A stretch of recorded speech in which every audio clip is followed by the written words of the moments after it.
Hola de nuevo y bienvenidos al capítulo número 7 de cómo configurar un router a fondo. Bueno, casi a fondo. No sé si este será el último, depende si al final, por la duración del vídeo, me va a dar tiempo a explicar la última cosa que quería explicar. Pero muy importante también que tengáis en cuenta que si hacéis algún comentario en el que me indicáis, oye Javier, pues te ha faltado hablar de esto, del otro, sigo. Yo de inicio, más o menos creo que este va a ser el último. Quizás sí, quizás no. Si revisaré a ver si hay algo más que pueda explicar en el capítulo 8. Pero también me baso en lo que me digáis.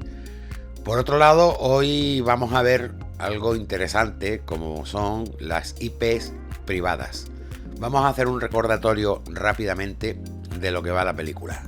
Resulta que en nuestro router hay una IP asignada, una IP pública asignada, que es con la que nuestro router navega a internet, es decir, por donde sale la conexión de casa a internet a través de una IP pública que nos la asigna nuestro proveedor de internet, en este caso, para que nosotros podamos navegar en internet. Y esta IP, como ya sabemos, puede ser fija o puede ser dinámica, es decir, puede que mi proveedor me dé esa IP siempre, o puede ser que de alguna forma esa IP, cada vez que yo apago o enciendo el router o cada cierto tiempo, cambia.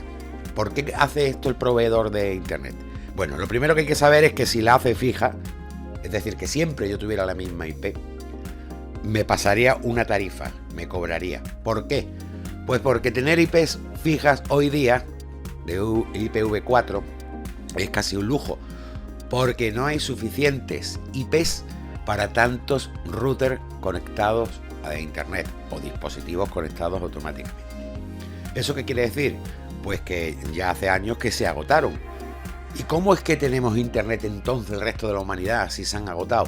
Porque no todo el mundo está conectado simultáneamente a internet. Ahora mismo yo lo estoy, pero a lo mejor cuando ves este vídeo, pues no, yo estoy durmiendo, el medio mundo está durmiendo, el otro medio está comiendo, el otro está... Entonces se basan en que no el 100% de la gente que tiene conexión a internet va a estar conectada simultáneamente. No obstante, ya se están poniendo en marcha unas versiones nuevas de IPv4 y aparte para eso está la IPv6, que eso sí que requiere otro vídeo aparte. Como decía, cuando nosotros tenemos esa IP, habitualmente es dinámica. Y ahora pensemos, ¿y todos los dispositivos que hay dentro de nuestro router? Vámonos, por ejemplo, a configuración del sistema y nos vamos aquí, a reserva de CHP. Entonces, ¿cuántas IPs estoy utilizando? Pues en mi casa estamos utilizando una IP pública, que es la que nos asigna nuestro proveedor de internet, y tantas IP privadas como nosotros tengamos dispositivos enganchados. Es decir, ahora mismo en este momento estoy utilizando 6 privadas. Pero eso no importa, porque al igual que las IP públicas son individuales, es decir, si yo tengo asignada la IP que me ha puesto mi proveedor, otro usuario en internet en ese mismo momento no puede tener la misma, habría un conflicto. Pues por eso el router tiene internamente las IP privadas. Y esas son IPs que solo funcionan dentro de una red, ya sea por wifi o sea por cable, y no tienen salida a internet. Yo no puedo navegar con una IP de estas a internet. Necesito que mi router, a través del NAT, que ya lo vimos en capítulos anteriores, abra una especie de túnel para que mi IP privada pase a través de la pública. Es decir, para que mi router sepa que yo quiero ir a Google, pues tiene que saber dentro de sus equipos conectados cuál de ellos es. Y para eso tienen también las IPs privadas. Vuelvo a repetir, yo puedo tener estas IP privadas, tengo la 192.68.0.115, 144, 110, 107, 112, 156 y tú también. Porque son privadas, solo dentro del router. ¿Eso ha quedado claro? Sí. Vale. ¿Cuántos tipos de IP privadas hay? Cuando digo tipos, me refiero a estos numeritos. ¿Qué rangos pueden ser? Bueno, pues la verdad que habitualmente, lo más habitual, es que sea el rango que va desde 192.168.0.0 a la 192.168.255.255. Quiere decir que mi router yo puedo definirle en qué rangos de IPs privadas quiero que estén conectados mis dispositivos, pero también podría ser otro rango más, que es el desde el 172.16.0.0 al 172.31.255.255. Pero aún más, podría ser también del 10.0.0.0 al 10.255.255.255. Traducción: todas esas IPs son para la configuración interna de las redes. Tu wifi o tu red de cable o la de tu empresa o la de tu oficina o la que tienes hecha con tus amigos, da igual. Y se puede definir dos cosas aquí. Primero, qué rango de IPs queremos elegir para que nuestro router asigne estas IPs, y esto se haría en configuración de red, de LAN, lo tenemos aquí. Y después luego podemos asignarla a los dispositivos de forma fija o dinámica. Ahora lo vemos. Bueno, vamos a comenzar por cómo el router, o cómo nosotros podemos definirle al router cómo queremos que maneje esas IPs privadas. Para empezar, nos da la principal pregunta, que es dirección IP LAN, es decir, qué rango de direcciones IP vamos a utilizar. Bien, este router por defecto utiliza la 0, yo le llamo la 0, en el sentido de que es 192.168.0.1. Y además nos fijamos que aquí abajo en el rango de direcciones IP, en el que indica, vale, pues desde la .0.0.0 hasta el máximo rango, ¿cuáles quieres asignar a tus dispositivos? Pues entonces yo le he dicho, bueno, pues quiero que a partir de la 100. Si nosotros vemos en la configuración, en la reserva, vemos que todas las IP que tengo asignadas empiezan por 100. ¿Qué pasaría si yo, por ejemplo, aquí, en la configuración de LAN, le dijera, pues quiero que empiecen por la... vamos a ponerle 50 hasta la 100. Y guardo. Bueno, lo que estaría ocurriendo es que el router, supongo que tendré que reiniciar para que eso ocurra. Efectivamente tendría que reiniciarlo para que reasigne las IPs. Pero a partir de ahora todas estas terminaciones 115 sería dentro de un rango de las que le he puesto entre las 50 y las 100. A lo mejor este sería el 76, este el 77, el 64, ¿entendido? Es decir, en la configuración LAN nosotros podemos definir no solo el rango de IPs privadas que queremos, sino también dentro de esas posibilidades cuáles son las que queremos emplear. Y yo le he dicho ahora de las 50 a las 100. Bueno, lo voy a dejar como estaba por cuestiones de cómo tengo yo configurado el router, pues de las 100 a las 200. Pero también nos hace otra pregunta: ¿cuánto tiempo quieres que yo asigne esos rangos IP a los dispositivos? Vuelvo atrás. Es decir, ¿cuánto tiempo quieres que el ordenador llamado Júpiter tenga la 110? Yo puedo decirle aquí, para atrás, aquí, a configuración de LAN, que la renueve cada 2 días, o cada 6 días, o cada 7 días a la semana. ¿Qué quiere decir? Que el router, durante una semana, al menos, va a guardarle esa IP interna, privada, siempre a ese aparato, o a los aparatos que están conectados. Me refiero, si yo ahora veo que cada dispositivo de estos tiene asignado un IP, este router lo he puesto al marcarle que 7 días de concesión, que durante 7 días siempre asigne este mismo número, esta misma IP, a este mismo dispositivo. Eso no es fijar la MAC, eso es una pseudo fijar IP. Pero esa no es la forma auténtica de hacerlo. La forma auténtica es hacerlo nosotros manualmente. Me explico. ¿Para qué queremos nosotros tener un rango de IP siempre fijo? Pues muy fácil, y lo entiendes mejor si te ves el vídeo de UPnP y de MZ. Porque nosotros a determinados ordenadores o dispositivos que tenemos aquí conectados, puede ser que necesitemos una IP siempre igual, es decir, que sea la misma IP, para, dentro de la configuración avanzada, poder, por ejemplo, hacer host DMZ, que si recordamos era la zona desmilitarizada y que sirve para abrir puertos a la hora de jugar u otros servicios, que si no lo hacemos, el router, el firewall que tiene el propio router no dejaría, típicos de consolas de juego y demás. Si yo aquí, cuando lo marco, le tengo que asignar una IP, tengo que saber dentro del DHCP si se le ha asignado el equipo correcto. Si no lo hago, cuando reinicie el router, cuando se vuelva a conectar los dispositivos, puede haber cambiado. Entonces le estoy abriendo los puertos a lo mejor al iPhone, que no tendría ningún sentido. Y a mí me interesa que sea precisamente a este. Así que sí que tiene sentido fijar las IP. Volvamos de nuevo aquí. Como decía, el tiempo de la concesión lo hemos puesto un día, como si lo ponemos 7, no es suficiente. Si vamos a dar servicios como DMZ, como UPnP, o se nos ocurre montar un servicio como un servidor de FTP, o queremos montar páginas web dentro de nuestro propio router, evidentemente hay que fijar las IP.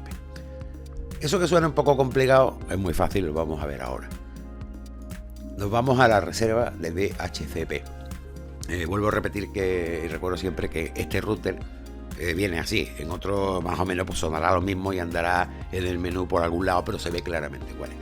Quizá la forma de hacerlo de este también es bastante fácil, pero bueno, vamos a explicarla. Bueno, nosotros tenemos el rango de IP 192.168.0. Desde el 100 al 200 que le hemos puesto. Entonces yo puedo hacer lo siguiente. En Jupyter, que es el ordenador en el que yo, por ejemplo, he montado un servidor FTP interno en casa o lo que sea, es decir, yo siempre quiero que Jupyter tenga esta IP, esta u otra. ¿Qué tenemos que hacer? Pues simplemente lo que tenemos que hacer es darle este eslabón que hay aquí, es decir, de alguna forma decir, a partir de ahora la IP va a ser fija, la IP privada de la red siempre va a ser fija para Jupyter. ¿Y cuál quiero? Bueno, podemos hacer así y dejar la que ya tenía puesta en este momento, pero no, yo quiero que sea la 192.168.0. Recordemos los rangos. Primero, hemos utilizado este rango en general. Y segundo, le hemos dicho al router que maneje las IPs desde la 100 a la 200. Pues quiero que sea siempre la 199, para no olvidarme. Vale, pues ya está. A partir de ahora, este router siempre va a tener asignada esa IP. Y ahora quiero, por ejemplo, que la Smart TV, pues yo qué sé, porque me interesa, haga lo mismo. Marco aquí. O le asigno la que ya tiene, o se la dejo, o elijo, por ejemplo, otra fija. Pues la 192.168.0.198.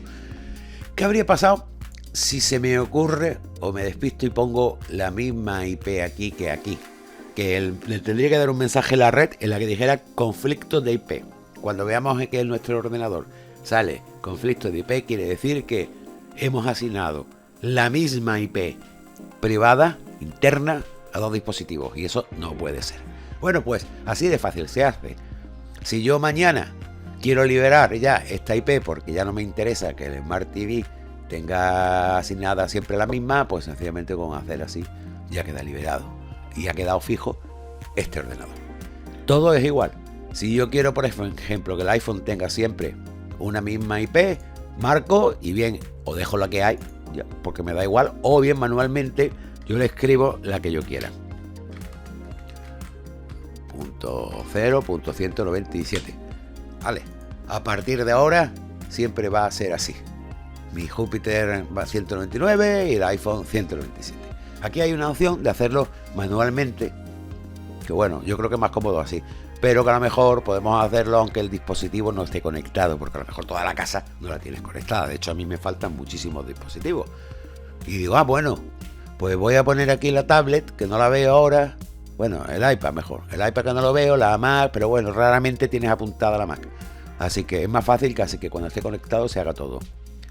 Una vez que está hecho esto, cuando reiniciemos el sistema o volvamos a conectar, vamos a tener asignadas esos rangos de IP fija, interna. Como decía, esto se puede cambiar decir, la dirección, ese rango general de IP privada que va a utilizar el router, y podemos poner, por ejemplo, que sea en vez de la .0 la .1. Es muy habitual estos dos rangos, o por qué no, aunque no me gusta, 10.10.10.10. También podríamos hacerlo así, es decir, que podemos asignarle cualquiera de los rangos que hay, pero a mí el que me gusta siempre es este, tanto, no, madre mía, ahí va, el .0 o el .1 el que más me gusta. Otra cosa importante que tenemos que entender, que desde fuera de internet no se puede acceder a una IP privada, ni al revés. Para eso se encarga el router de tramitar todo eso. Así que eso es una combinación entre el NAT del router y de abrir puertos o no abrir puertos. Bueno, siguiente cosa que vamos a ver. Si queremos hacer que el router lo haga manual automático, es decir, en este caso, si marcamos DCHP, así va a hacerlo automáticamente el rango de direcciones, y así no. Vale, con lo cual yo siempre lo dejo en automático, pero luego ya prefiero cambiarlo directamente en la reserva de DHCP, como he dicho antes. Bueno, aquí tenemos abajo también DNS. ¿Qué son las DNS? Ya lo expliqué en vídeos anteriores, voy a volverlo a explicar un momentito. Pero antes quiero recordar, bueno, una cosita. Para que de verdad entendáis cómo o la utilidad que tienen las DNS, también en mi canal tengo este vídeo. Cambia las DNS, si lo veis así gráficamente, veis que dentro de todos los vídeos del router que están hechos, un poquito más para abajo, por aquí andan, aquí. Cambia las DNS por otras más rápidas y seguras. Las DNS, que es la máquina que traduce las direcciones IP públicas en nombres de dominio. Google tiene una IP pública, mundodigital.net tiene una IP pública, pero que muchas veces pues eso es difícil de recordar. Pues digamos que es como la guía de teléfonos de internet. Lo vais a entender en este vídeo.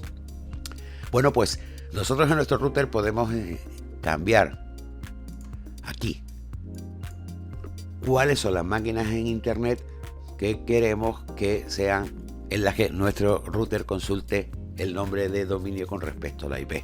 Aquí entran cosas tanto de velocidad como de privacidad, dependiendo de la IP del servidor en internet que pongamos. Será una navegación más segura por el registro de los datos de por dónde navegas, o más insegura, o también puede ser más rápida o más lenta, o incluso tener sitios bloqueados o no. Cada servidor DNS tiene unas características, y entonces es importante el saber cuáles son los interesantes. Si nosotros lo dejamos así, no quiere decir que no haya servidor DNS, quiere decir que vamos a utilizar el que nos tenga asignado nuestro proveedor de internet. Entonces, si nosotros no queremos utilizar el que trae por defecto, podemos hacer así y utilizar, por ejemplo, el 1.1.1.1 y uno secundario, que eso es como el de seguridad por si falla el otro, el 1.0.0.1. Y estaréis diciendo, uy, ¿y esa IP de quién es? Pues si queréis saberlo, os vais a este vídeo, cambia las DNS por otras más rápidas, seguras y sin censura, y ya veréis por qué he puesto esas. También podría poner las de Google, que también funcionan y no van mal, 8.8.8.8 y la secundaria de Google 8.4.4.8. Estas dos son máquinas de Google que hacen la función de servidores DNS. Pero, ¿por qué no tengo puesta esta? Por cuestión de privacidad. Prefiero ponerla 1.1.1.1 y podría combinar máquinas DNS de distintas IPs o empresas y decir, bueno, pues, y la de Google, por si falla la otra, la pongo aquí. Es decir, nosotros podemos poner tanto el primario como el secundario es como una reserva, y podemos combinar distintas, vamos a llamarlas empresas.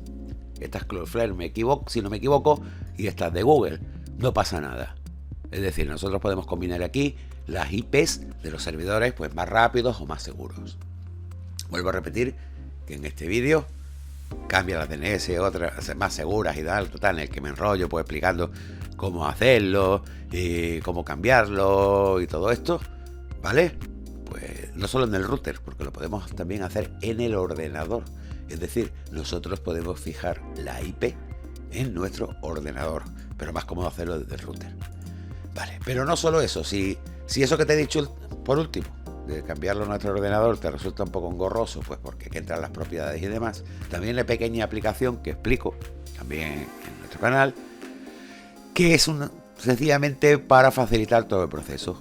Ya lo veis aquí gráficamente, dice qué adaptador quieres, si la tarjeta de red o la tarjeta de wifi, elige el servidor por defecto si está en la lista, a lo mejor voy en el Cloudflare y te lo pones solito, o incluso tú puedes asignarlo a mano y es así de fácil y gratuito. Se llama DNS Jumper. Recuerdo que está aquí también en el canal, ¿vale? Bueno, pues yo lo voy a dejar así hoy. Vamos a dejar el servidor primario, el 1.1.1.1 y el secundario 8.8.8.8. El primero Cloudflare, el segundo es de Google. Y lo guardo. Y a partir de ahora, cada vez que yo navegue por internet, cada vez que desde mi ordenador yo haga una petición a una página en internet, previamente mi router va a preguntarle a ese servidor de DNS, oye, la página de Google que IP pública tiene, y ese servidor, pues mira, pues tiene la tal igual, y entonces va a ir para allá. ¿Entendido? Bien, aquí vuelvo a repetir, entran dos factores: la velocidad, o mejor dicho tres: la velocidad, la privacidad y la censura. Porque cuando alguien dice judicialmente de quitar una página, lo primero que hacen es quitarla de la lista de esos servidores de DNS. Es como si de las páginas amarillas o las guías telefónicas borraran un nombre de alguien, pues ya no lo vas a encontrar. Pero eso no lo hacen todos los servidores. Muchos sencillamente mantienen lo que hay. Y sí va a dar para un próximo vídeo, que va a ser el 8, lo que yo calculé en un principio. El 8 lo que vamos a ver es el mantenimiento automático del router, que estaría aquí en general, y vamos a ver también las opciones de hacer copia de seguridad de nuestra configuración. Algo que a lo mejor tendría que haber explicado en el primero, pero que bueno, no pasa nada, lo dejamos para el último. Eso está muy bien a la hora de trastear el router. Y con eso pretendo dar por finalizada esta serie de capítulos de router, con el próximo, con el 8.